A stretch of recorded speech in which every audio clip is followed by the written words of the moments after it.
শেখ আপনি মওদুদী রহমাতুল্লাহর আকীদা নিয়ে যে বই লিখেছেন, সেই বইয়ের ব্যাপারে কি জামায়াতের আমির সহ অন্যান্যরা একমত? যদি একমত হয়ে থাকে এর প্রমাণ কি জানালে ভালো হব।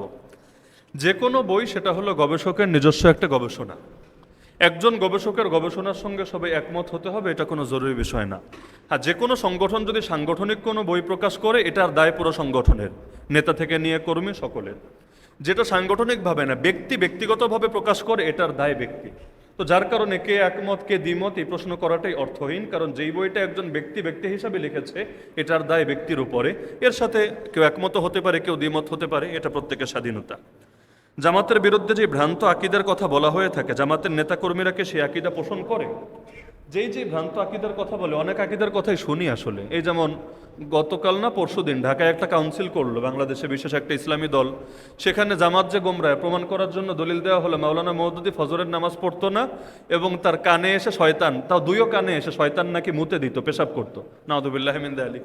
আচ্ছা, আপনি কাউরে দেখতে পারেন না বুঝলাম, তার অনেক দোষ আছে বুঝলাম, তার বিরুদ্ধে আপনি সমালোচনা করবেন বুঝলাম, কিন্তু আন্দাজে কথা বলতে হবে। ফজর নামাজ পড়তো কি পড়তো না, এটার দলিল কি?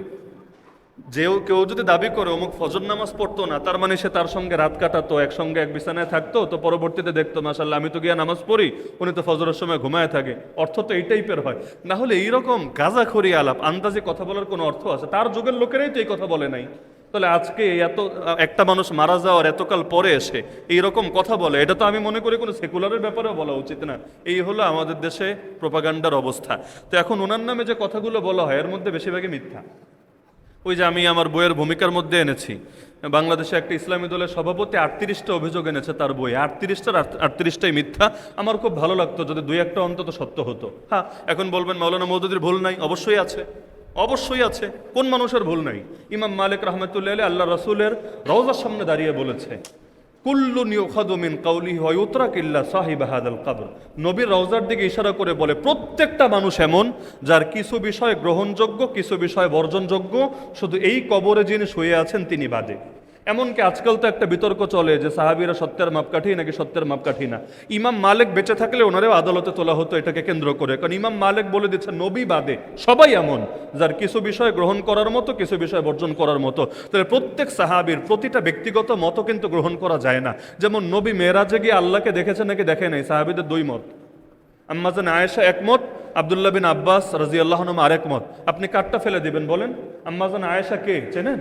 আল্লাহ রসুলের সহধর্মিনী, এবং এত বড় মুফতি ওমরের মতো সাহাবী ঠেকায় পড়লে তার থেকে ফতোয়া নেওয়া লাগতো। আর আব্দুল্লাহ বিন আব্বাস কে? সর্বযুগের সর্বশ্রেষ্ঠ মুফতি। কারে ভ্রান্ত বলবেন?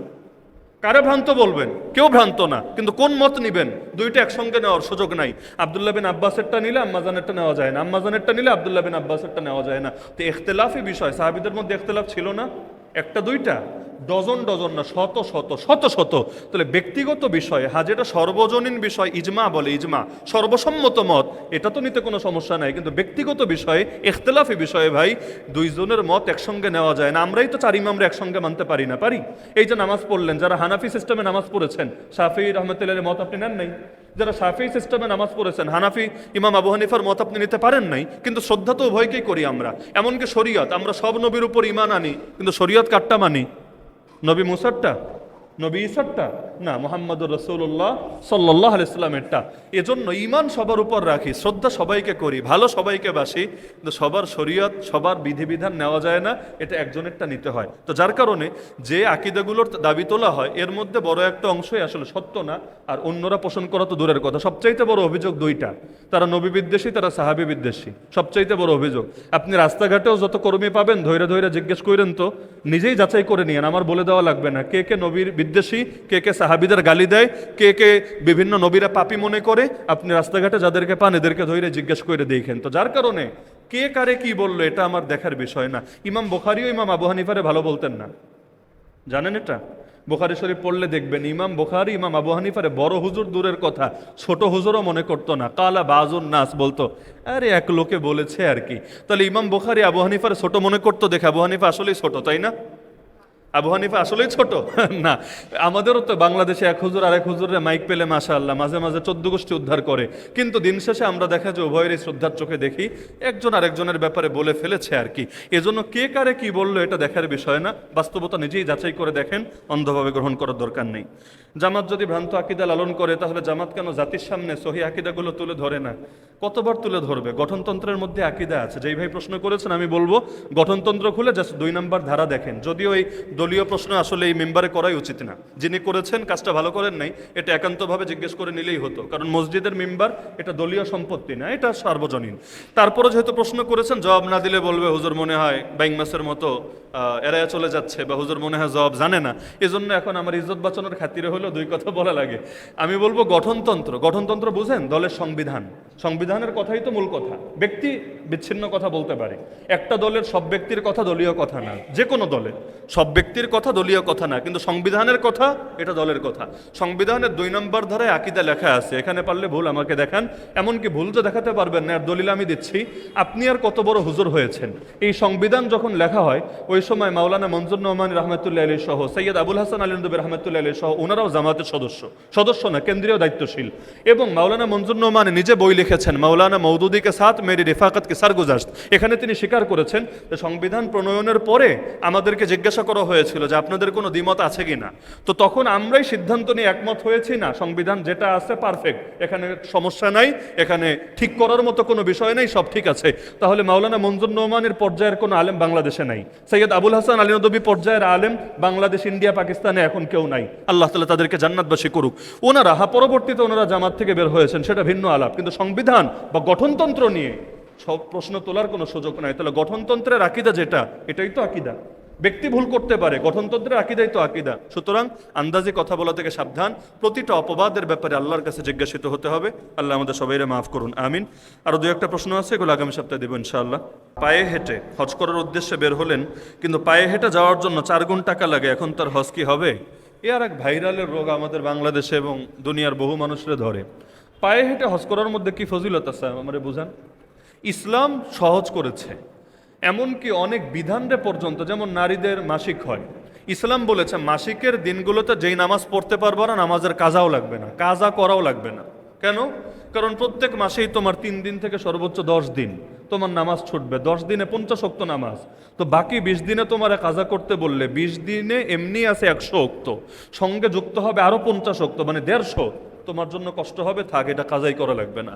রমজান মাসে সফরে বের হলে ইসলাম ছাড় দিয়েছে, চাইলে ফরজ রোজা রাখতেও পারো, বেশি কষ্ট না হলে, আর কষ্ট হলে দরকার নেই, পরে কাজা করে নিও, কোনো সমস্যা হবে না, পাপ হবে না। তাহলে কি বুঝলেন, ইসলাম সহজতায় বিশ্বাসী না কঠিনতায় বিশ্বাসী? এমনকি সহি হাদিসে আছে আল্লাহ নবীকে কখনো যদি অপশন দেওয়া হতো 2 জিনিসের মধ্যে, যে আপনি চাইলে এটাও নিতে পারেন ইয়া রাসূলুল্লাহ, এটাও নিতে পারেন, নবী সবসময় সহজটা নিতেন। তাহলে ইসলাম যদি সহজতায় বিশ্বাসী হয়, তাহলে যেই যুগে বিমান আছে 8 ঘন্টাও লাগে না, কখনো 6-7 ঘন্টায়ও যাওয়া যায়, তো সেখানে আপনার কি ঠেকা পড়েছে পায়ে হেঁটে হেঁটে আপনি এভাবে বের হবেন? আমার কাছে মনে হয় এখানে 2টা জিনিস আছে, এক হলো এটা, আর আরেক হলো ভাইরাল হওয়া। বলবেন এটা কিভাবে? কারণ যেই পরিমাণ দান পায় মাশাআল্লাহ, ভিক্ষুকও সারা জীবন ভিক্ষা করে এত টাকা পাবে না, এরা যেই পরিমাণ টাকা কামায়, এদের লাইন ঘাটও জানা থাকে, কোন দেশে গিয়ে কারে ক্লিক করতে হবে, কার কাছে গিয়ে কিভাবে নিজেকে প্রদর্শন করতে হবে। লাস্টে গিয়ে দেখা যায় হজও হয়, 2-1 কোটি টাকা ইনকামও হয়ে যায়, মানে তার মোটামুটি সারা জীবন চলার ব্যবস্থা হয়ে যায়। আর ভাইরাল তো হয়, সারা দুনিয়া সবাই চেনে, ওরে আগে চিনতো কে, নামও জানতো না, এখন সবাই চেনে। এই জন্য কিছু মানুষের, এই জন্য এটার বিরুদ্ধে আমার দৃষ্টিতে কঠোর ব্যবস্থা নেওয়া দরকার। এ সম্প্রতি এক লোক মনে হয় বের হয়েছে, পরবর্তীতে কিছু টাকাওয়ালাদের দৃষ্টি আকর্ষণ হয়েছে, এখন তারা দায়িত্ব নিয়েছে, তোমারে আমরা টাকা দিয়ে হজে পাঠাবো, সেও মহাখুশি। এই রাস্তা যদি খোলা থাকে, আগামীতে সামাল দিতে পারবেন না, দেখবেন সবাই রাস্তায় বের হয়ে যাচ্ছে, আমরা পায়ে হেঁটে হজ করব, কারণ বিনা পুঁজিতে ব্যবসা অথবা বিনা পুঁজিতে যাওয়া, এটার মধ্যে কোনো বুজুর্গি না। ইসলাম কঠিনতায় বিশ্বাসী না, ইসলাম সহজতায় বিশ্বাসী। কেউ যদি মনে করে বিমানে গেলে সওয়াব কম হবে, পায়ে হেঁটে গেলে সওয়াব বেশি হবে, না, বরঞ্চ ইসলামরে কঠিন করার জন্য তোমাকে আর আদালতে উপস্থাপন করা হবে। এই জন্য অযথা ইসলামকে কঠিন করতে যাবেন না, আল্লাহ যেটা সহজ করেছেন বেশ সহজ। আচ্ছা, এক ভাই জিজ্ঞেস করেছেন যে আমার একটি সেভিংস ব্যাংক অ্যাকাউন্ট আছে, গত 1 বছরে ব্যাংকে আমার অ্যাকাউন্টে মোট 1739 টাকা ইন্টারেস্ট অর্থাৎ সুদ জমা হয়েছে। একই সময়ে ব্যাংক বিভিন্ন সার্ভিস বা অন্যান্য চার্জ বাবদ আমার অ্যাকাউন্ট থেকে মোট 1346 টাকা কেটে নিয়েছে। এখন আমার প্রশ্ন হলো, শরীয়তের দৃষ্টিতে আমার কি ব্যাংক থেকে পাওয়া সম্পূর্ণ 1739 টাকা আলাদা করে বের করে দিতে হবে, নাকি যেহেতু ব্যাংক ইতিমধ্যে 1346 টাকা চার্জ হিসাবে কেটে নিয়েছে, তাই ইন্টারেস্টের 1739 টাকা থেকে 1346 টাকা বাদ দিয়ে অবশিষ্ট 393 টাকা আলাদা করে দিতে হবে? এক্ষেত্রে শরীয়তসম্মত সঠিক পদ্ধতি কি, দয়া করে বিস্তারিত জানান। জানালে উপকৃত হব। গুরুত্বপূর্ণ বিষয়, এই সন্দেহে অনেকেই ভোগে, করের ক্ষেত্রেও ভোগে। কর যখন দেয় অনেকে এটা জাকাত থেকে মাইনাস করে। একইভাবে ইন্টারেস্টের ক্ষেত্রে মনে রাখবেন, ইন্টারেস্টের চুক্তিটাও হারাম, ইন্টারেস্ট দেওয়া নেওয়া এটাও হারাম। ইন্টারেস্ট যতটুকু আপনার অ্যাকাউন্টে অ্যাড হয়েছে পুরোটাই সওয়াবের নিয়াত ছাড়া দায় মুক্তির নিয়াতে দান করে দিতে হবে। এবং মসজিদে না, বরঞ্চ জাকাতের যে খাতগুলো আছে গরিব মিসকিন অসহায় এদের মধ্যে দান করে দিতে হবে। চার্জ যেগুলো কাটে এটা আপনি ব্যাংকের সঙ্গে আলাদা করে চুক্তিবদ্ধ, এই টাকা দিতে আপনি বাধ্য। যেমন আপনি এটিএম কার্ড ব্যবহার করেন, আপনাকে চার্জ তো দিতেই হবে। আরও বিভিন্ন আপনার SMS ফি এই সেই হাবিজাবি আসে, চার্জ তো দিতেই হবে। এই চার্জ আপনি কোনোভাবেই সুদ থেকে কাটতে পারবেন না, এটা আপনার কাঁধে প্রাপ্য, আপনি এটা দিতে বাধ্য। যদি আপনি সুদ থেকে কাটেন তাহলে এর অর্থ হবে যে আপনি সুদের ওই অংশ নিজে ভোগ করেছেন। নিজে খাওয়া যেই কথা, রিক্সা ভাড়া দেওয়া যেই কথা, আর সেটাকে চার্জ বাবদ বা অন্য কারো বেতন বাবদ দেওয়াও ঘুরে ফিরে সেই জেইলাও সেই কদু একই কথা। সুতরাং এই 1346 টাকা, সামান্য টাকা আপনি এটা চার্জ বাবদ কাটবেন না। যদি চার্জ বাবদ আপনি এটা দেন তাহলে ইন্টারেস্ট এই পরিমাণ আপনি ভোগ করেছেন এটাই সাব্যস্ত হবে। কিয়ামতের দিন 1 টাকাও যদি ইন্টারেস্ট আপনার আমলনামায় থাকে জান্নাত কঠিন হতে পারে। সুতরাং এই সামান্য 1346 টাকার জন্য নিজের জান্নাতকে কঠিন করার কোনো দরকার নেই। অনেক কওমি মাদ্রাসায় দেখা যায় টুপি পাঞ্জাবি ও চুল কাটা নিয়ে ছাত্রদেরকে কঠিন শাস্তি দেয়। তারা বলে পাঁচকুল্লি টুপি এবং লম্বা জামা পরা সুন্নত, এই জন্য অন্যগুলো পড়তে দেয় না। কোন টুপি এবং কোন পাঞ্জাবি পরা সুন্নত দয়া করে বলবেন। একটা জিনিস মাথায় রাখবেন, যে কোনো প্রতিষ্ঠানে ইউনিফর্ম কি হবে এটা তারা নির্ধারণ করার অধিকার রাখে। শরীয়তে নিষিদ্ধ কিছু রং ছাড়া যে কোনো রঙের জামা পরা যায়, কিন্তু আমি যদি আইন করি আমার প্রতিষ্ঠানে সবাই সাদা জামা পরবা, সাদা জামা সাদা প্যান্ট পরবা, এটা পড়তে ছাত্ররা বাধ্য। কেন? কারণ যখন ভর্তি হয়েছে একটা ফর্মে সাইন করে না, নিজেও করে অভিভাবকও করে, সেখানে কিন্তু এই জাতীয় কথা থাকে যে প্রতিষ্ঠান তাকে যত বৈধ আদেশ দিবে মেনে নিতে বাধ্য। আপনি তো এই চুক্তি মেনে এই ওয়াদা করেই তো ভর্তি হয়েছেন, কেউ তো বাধ্য করে নাই ভর্তি হতে। আপনার যদি মনে হয় এই প্রতিষ্ঠানের ইউনিফর্ম ভালো না তো আরেকটা জায়গায় ভর্তি হন, প্রতিষ্ঠানের তো অভাব নাই।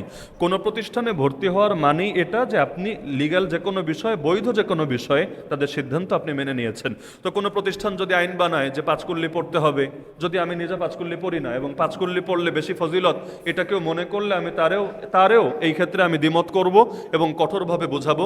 কারণ আল্লাহ নবী যেটা সীমাবদ্ধ করে নাই তোমার সীমাবদ্ধ করার অধিকার দিয়েছে কে? কেউ যুক্তি দেয় পাঁচকুল্লি মানে ইসলামের 5 ভিত্তি, কালেমা, নামাজ, রোজা, হজ, জাকাত, এই 5 ভিত্তি, এজন্য পাঁচকুল্লি। তাহলে তাওহীদ মানে তো এক। ওই যে মানুষ মরার সময় অনেক সময় ইশারা দেয়, আমরা আশহাদু আল্লাহ ইলাহা বলার সময় এক ইশারা দেই, তাহলে তো ভাই এক কুল্লি টুপি বানাতে হবে। তাওহীদের মধ্যে সবই তো আছে, তাওহীদের মধ্যে সব আছে না? আবার 5 কেন? ইসলামে 5-এর বাইরেও তো বিধান আছে, যেমন জিহাদ নাই 5-এর মধ্যে, অথচ নবী বলেন জিহাদ হলো ইসলামের সর্বোচ্চ শিখর, তাহলে 6 কুল্লি বানাও। এরকম যুক্তি দিয়ে কি ইসলাম চলবে? আল্লাহ নবী তার সাহাবীরা কি খালি 5 কুল্লি পড়তো? তো যার কারণে ইসলামে যেটা ব্যাপক সেটা ব্যাপকই থাকবে। কিন্তু প্রতিষ্ঠানের ইউনিফর্মের ক্ষেত্রে ব্যাপারটা আলাদা। কোনো প্রতিষ্ঠান চাইলে যা ইচ্ছা ইউনিফর্ম নির্ধারণ করতে পারে, এটা নিয়ে আলাদা আপনি তার বিরুদ্ধে ফতোয়ার কামান দাগানো এটা উচিত হবে না। আপনার ভালো না লাগলে আরেক প্রতিষ্ঠানে ভর্তি হন যেখানে পোশাকের ক্ষেত্রে উদারতা আছে।